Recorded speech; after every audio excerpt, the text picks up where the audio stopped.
What if AI could pick the winning horse before the race even starts?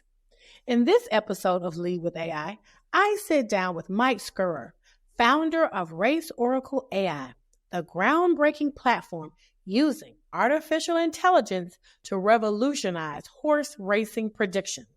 Forget guessing. This is where data meets the derby.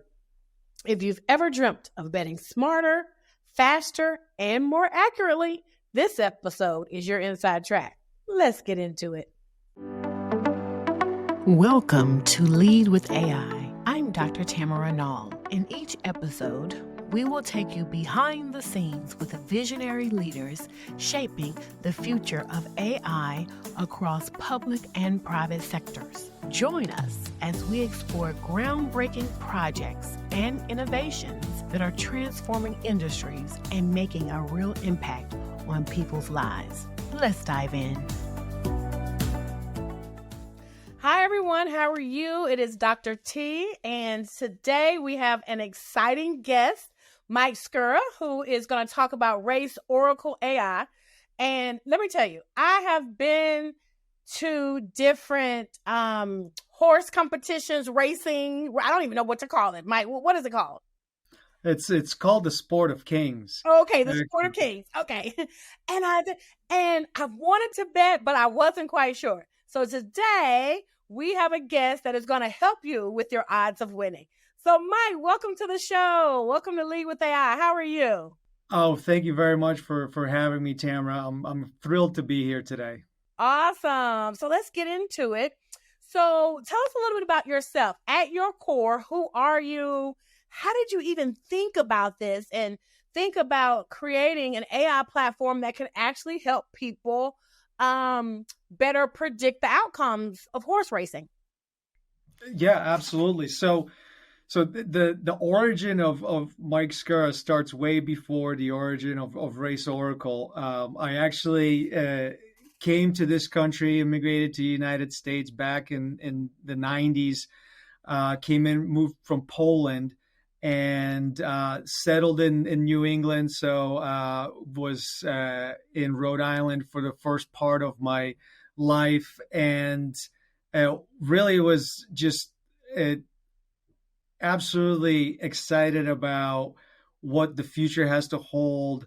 I was thrilled to have an opportunity to be in the United States, like an ecosystem that is just thrives on entrepreneurship. Yes. And right after university, there was really only a couple of paths for me to go because you just don't know what you don't know. Okay. And so when I went to school, English was my second language. So math is universal. And since I excelled in that, I majored in finance, minored in applied statistics because I hated writing papers. And of course, as a senior thesis for my statistics class, I had to write a 40-page paper, which was the opposite of what I was trying to do.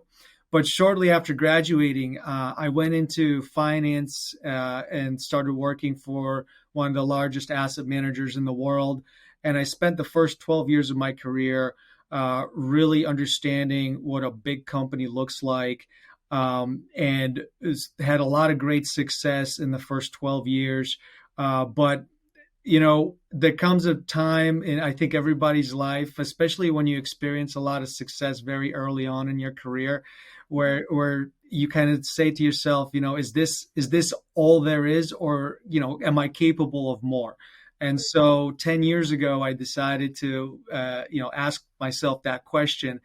And I wanted to see how good I really was in terms of entrepreneurship, building businesses. And I went off on my own and never looked back. It's been an amazing journey.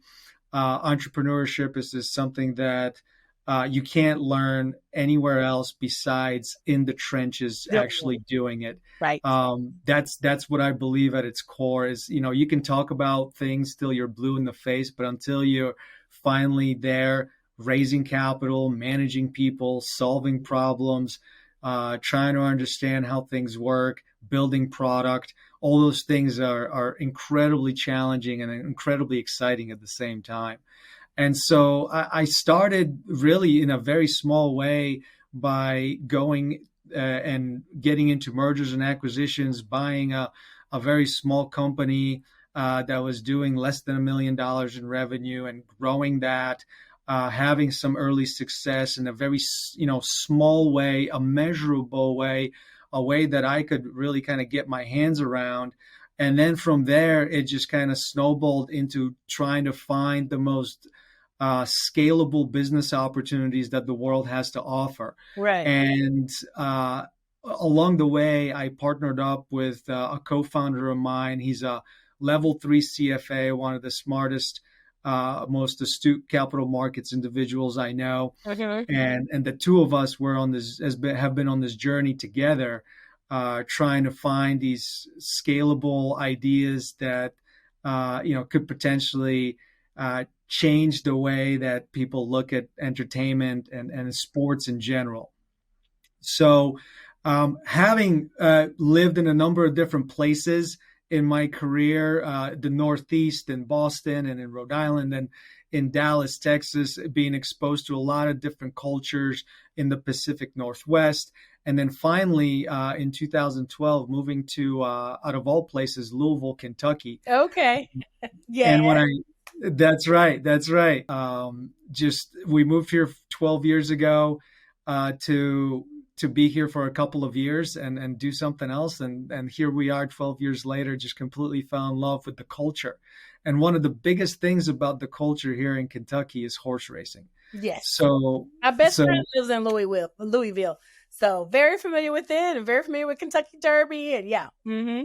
Excellent. That's great to hear. So as we got ingrained in the culture here, our first Kentucky Derby was in 2012.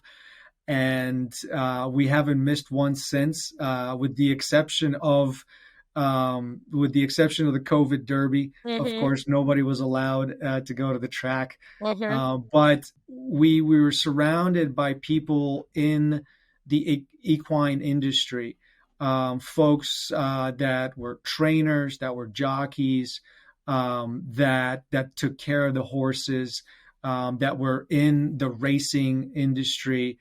And one of the main themes that was really resonating across the business is that the sport is dying, and there's not as many people attending it. It may be a little bit of out of reach for a lot of people.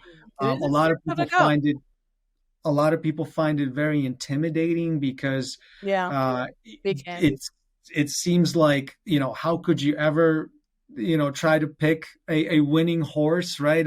I mean, there's so many variables that go into it, between the lineage and how old the horse is and where they raced and who's riding the horse, right? Which jockey it is. So it's an intimidating sport. And we were really trying to find a solution to bring the next generation of the horse racing fan back to the racetrack. Mm-hmm. And what was that moment? What was that one moment where you said, RaceOracle, we're starting it? Like, were you at a Kentucky Derby? Were you drinking bourbon afterwards? Talk to us about that. Yeah. So actually, the moment was when we were at one of the Kentucky Derbies. This was about 5 years ago now, and a gentleman next to me, a couple tables away from me, was handed a check for $400,000. Oh, wow. For picking 5 of the last races in the Kentucky Derby correctly, the winning horse. And I was shocked and awe. And I walked over to him, and I found we had some mutual friends, and we struck up a conversation. And I find out that this not only was this not pure luck, but he does this on a regular basis. Oh. And he told me that he personally, on average, can pick about 58 to 65% of races correctly. Oh, wow. Wow. Now, an individual like that with decades of experience going to the racetrack, understanding the horses, the jockeys, the trainers, the conditions. He has so much knowledge over decades of experience. And we thought about, this something like this could never be replicated until we started seeing large language models come around and machine learning become available to the general public, and tools in AI that became available to us over the last couple of years that didn't exist 5 years ago when I was having this conversation. Right.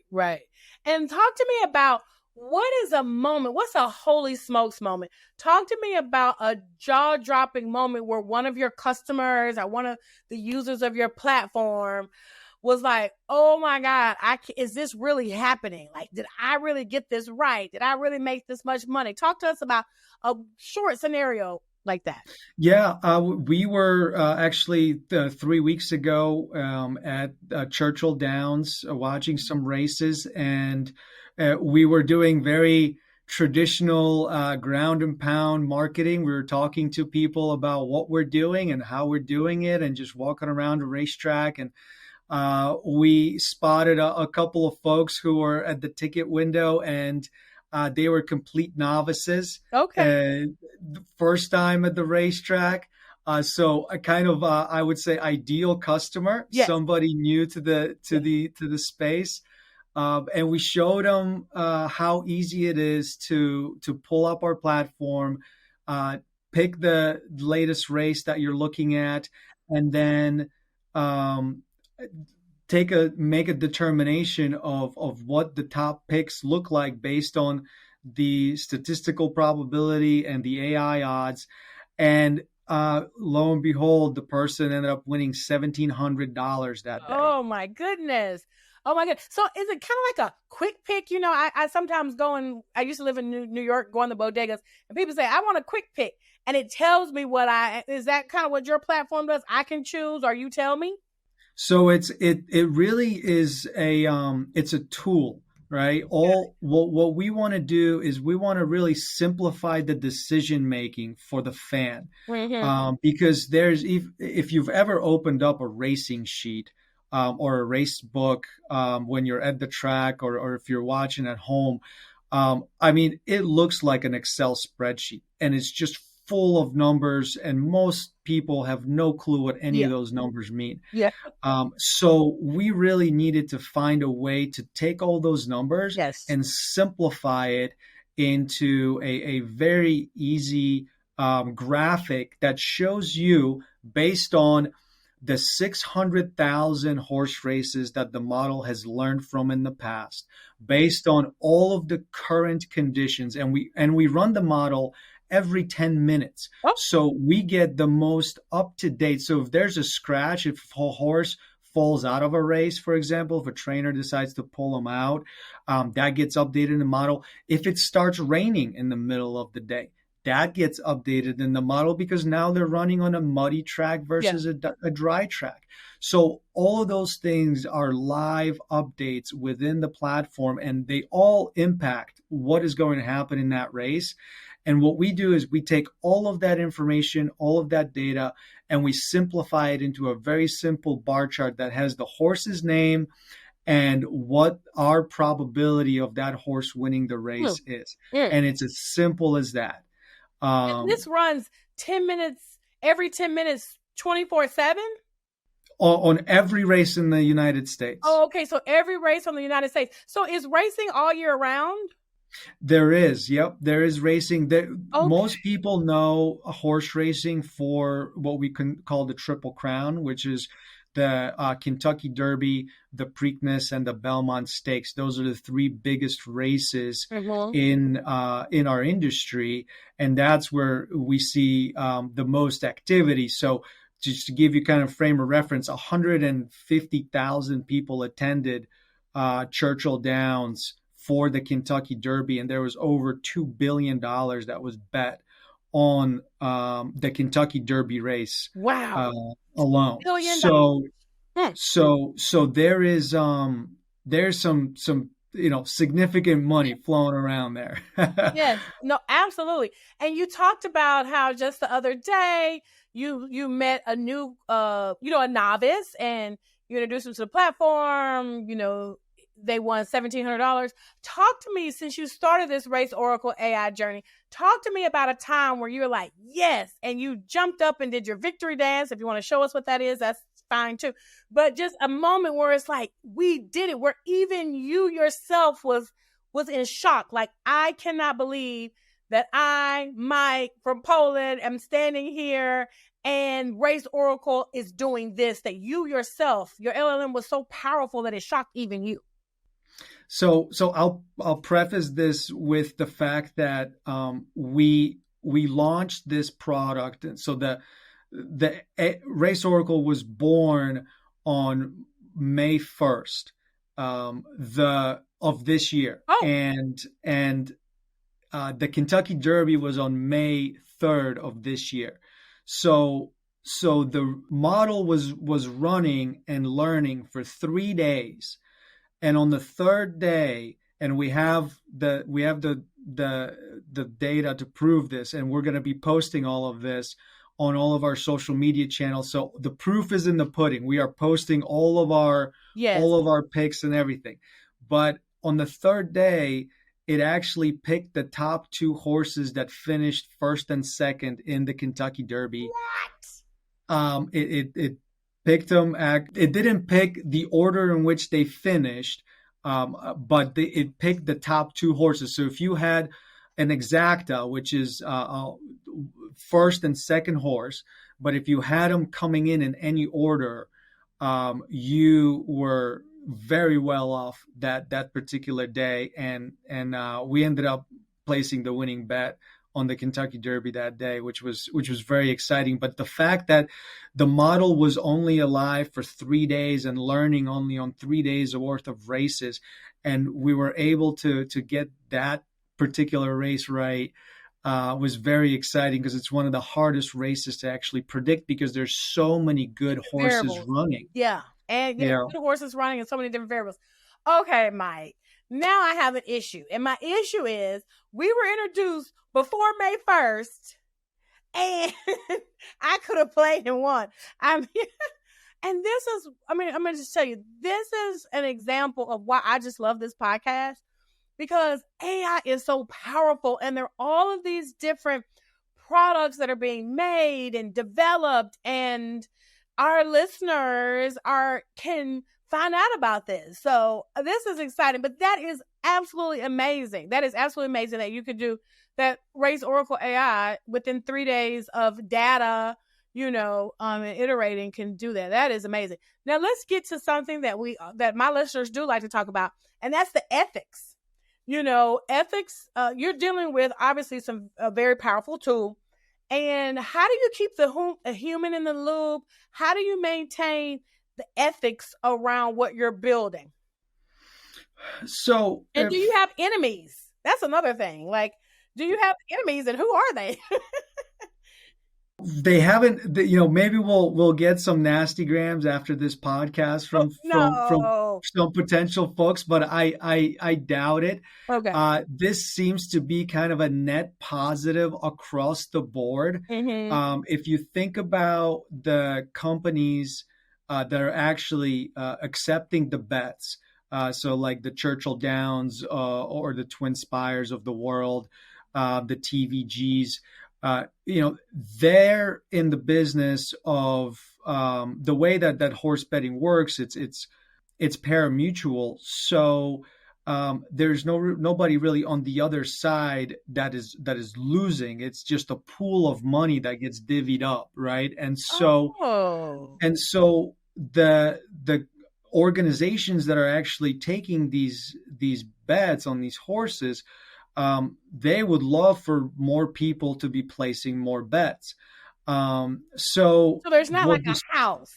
There's not like a house. No, it's not like a sports bet. It's a different form of betting. That's why it's regulated in a different way than traditional sports betting is regulated, or that you would see gambling be regulated. So it's Okay. not, it's horse racing is not considered gambling. I just want to be very clear with the audience. Mm-hmm. It's not regulated as gambling in the United States. It's not regulated as sports betting in the United States. It's regulated as its own entity, Got it. standalone entity. Yeah. Okay, that's helpful. So yeah, no enemies, and even if you have them, none of our guests are going to send you any nasty. That's right. Yeah.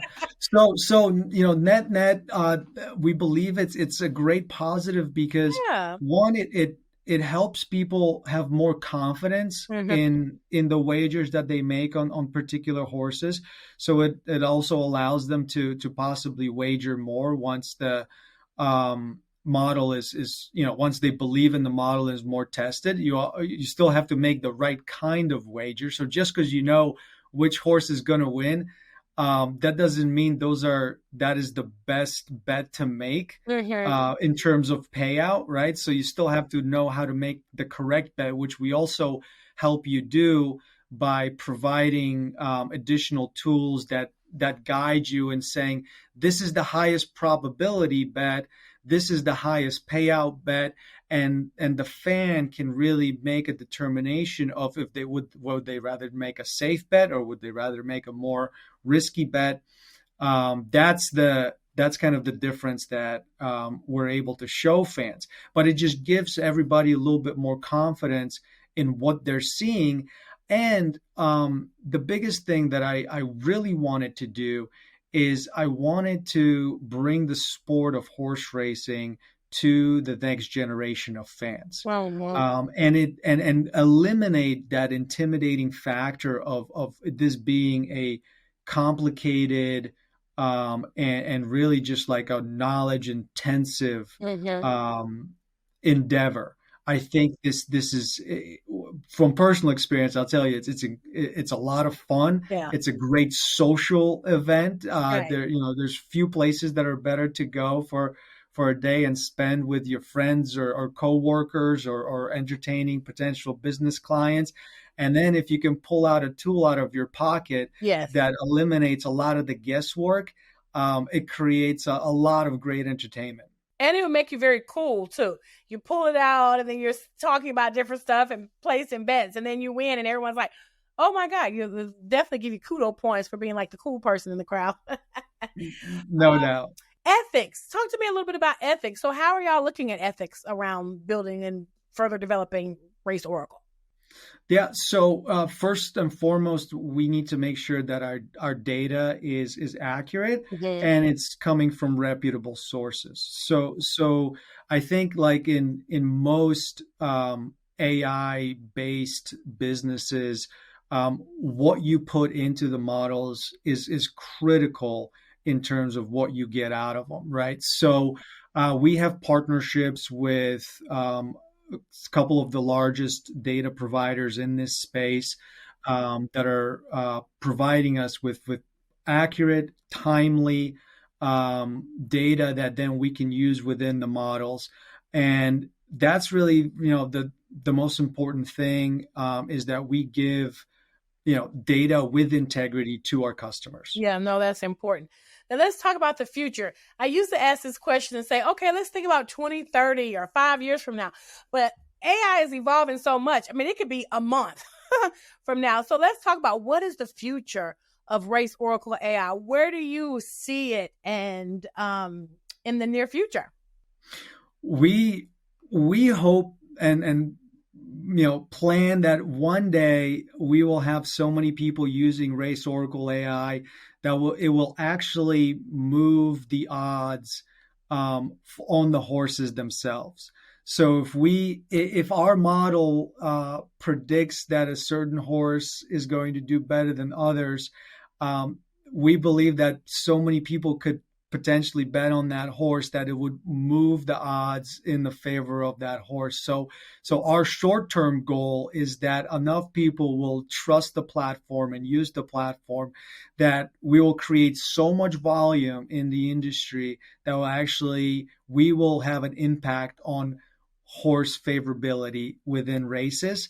Longer term, we would love to bring RaceOracle into other race arenas. So motorsports is really the next thing on our on our radar. We're looking at F1 and NASCAR and other supercar race leagues. And that's the next place where we want to try to create an edge for the racing fans. Got it. Got it. So if I'm a listener and it's like, gosh, I've always wanted to place a bet. I've always wanted to, be affiliated with the Kentucky Derby, for instance, what is something that they can do this week to try, build, explore the power of RaceOracle AI? Well, it's as simple as jump into RaceOracle.ai. You can enter. We have a free trial. You can take it to the track, or if you are in a state where you have mobile race betting available, you can use it as a companion to your betting tool. So whether that's TwinSpires or TVG or another provider like FanDuel or DraftKings. And actually next Saturday on June 4th, the last leg of the Triple Crown will be running in New York at the Belmont Stakes. We will be there, so if we can bump into each other, I'd love to say hi to anybody. But RaceOracle will be there. We will be providing odds, and we'd love to, take questions or help people, just have a more engaging time at the track and go home with pockets stuffed full of cash. Oh, I love that. That's amazing. Now that is definitely a CTA. That's definitely a call to action. I love that. So we always have a segment called From One Genius to Another. And I'm going to read your question, Mike. So your question is, based on your predictions and based on what we talked about, you're pretty good at it. When and why will an AI scientist win Nobel Prizes in the remaining categories of physiology or medicine, peace, economic sciences, and literature? I'll say healthcare is going to be the one that is going to happen, I think, first. I recently attended a Smart Cities conference in San Francisco and was privileged to sit in and listen to a couple of panels of some of the smartest people I've ever met in my entire life. And the innovation that is happening in healthcare and the way that individuals and companies are leveraging AI and machine learning to advance medicine and solve current ailments, current diseases, and more importantly, what is happening around the realm of preventative medicine is absolutely breathtaking. And I think we're months, not even years, but months away from incredible breakthroughs that are probably already out there. Yeah. They just haven't been approved by the FDA yet, because that's probably the biggest linchpin in this whole thing. So I will say that healthcare is really the probably the most immediate frontier where you'll see the most amount of innovation occur. Got it. Okay. Want to take any predictions on any of the other ones, or are we going to stick with medicine and healthcare? I think medicine, I would say probably, in the space of energy would be my close second, if not, maybe tied for first. But it has to be somewhere. There's a lot of really smart people working on those two fields, because those two are probably the most important. See, as us, we kind of took the easy way out and we went down towards things that are more fun, and we'd like to solve problems in the space of entertainment. Yeah. Maybe one day we'll try to tackle something more challenging, but for the time being, we're going to stick to entertainment. I love that. Okay, let's have our bonus rapid fire now. So I'm going to quickly ask the question. You're going to quickly give the response. Most overrated tech trend? AI for everything would be, it's coming in a lot of different ways, but there's still a lot of things that it can't do. So there's a lot of noise, and I think a lot of like fake models that are coming out, and as much good as there is in AI, I think there's a lot of bad actors out there too, trying to create short-term profits through things that maybe not as lawful or legal as they should be. So you definitely have to validate everything you look at. Yeah. But that would be probably the most overrated Right. trend, is kind of the AI for everything. Okay. What about underhyped AI breakthrough? The most underhyped, I think, probably in problem solving, I would say, like, especially when we talk about decision making for large organizations, things that we don't hear about on a daily basis, the things that are going on behind the scenes that are helping make better decisions 5 years from now or 10 years from now, things that are just really, we can't see on the surface. That's probably the one that's most undervalued. Okay, one book everyone should read. This is always my go-to, and I think it will continue to be. But How to Win Friends and Influence People is the book that, I would say probably anybody that's over the age of 40. I'm 40 years old, so I'll say that. Anybody over the age of 40 probably is like, oh man, kind of same old. But I would say, I don't know if there's too many people under the age of 30 that have listened to or read this book. And as technology continues to take over and really dominate, interpersonal skills are going to become more and more valuable for younger people. And this book just will continue to stand the test of time of how to get things done in a nice way. Right. Love it. And the boldest AI prediction that you believe will happen? So I predict that AGI already exists. And I've talked to some folks that convinced me of that. Okay. That might have access to things that other people, very few people in the world have access to. Mm-hmm. And those folks believe, and some of them have even seen, that AGI already exists. Mm-hmm. Now, for those of our listeners that don't know what AGI is, tell us. It's artificial general intelligence. Mm-hmm.